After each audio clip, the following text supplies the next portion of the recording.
The paranormal experience of my mother Suzanne Nagel. This true story happened to my mother in the early 90s. This story has also been shared elsewhere.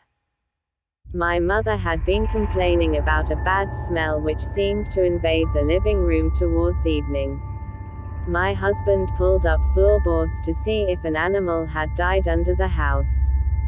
He found no obvious cause for the smell. My mother was adamant about the strength and foulness of the odor and was at a loss with how to get rid of it. The smell ruined her evenings and her appetite. This went on for about a month. Then the odor got stronger and strange things started to happen. My mother was asleep one night and she woke to the sound of the bolt being drawn on the back door. The sounds were of someone walking outside. The kitchen light was switched on.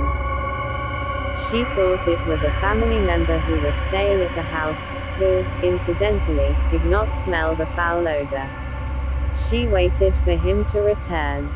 Eventually she became annoyed and got out of bed only to find that the back door was still bolted and everything was as it should be. She turned out the light and went back to bed. I visited my mother some days later and found her looking pale and exhausted. I could tell that something serious was wrong. I asked her what the problem was. She told me about the back door incident and then she told me that she was seeing people in her bedroom.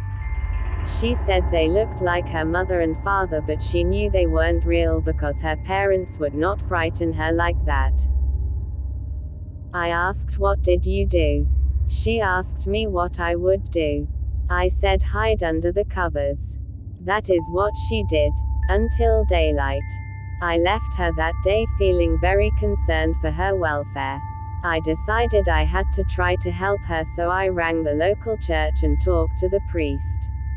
He asked me if there had been anything of major importance had happened recently within her home or her life. I said no, she led a simple life and was a positive-minded woman.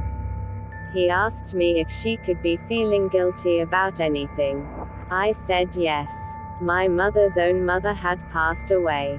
She promised her mother before she died that she would look after her brother. Unfortunately, he was going his own way and there was nothing she could do to change things, apart from feeling guilty that she could not keep a promise.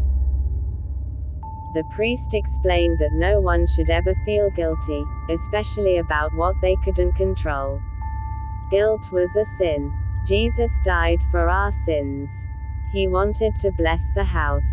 I explained this to my mother, but she would not let the priest bless her house.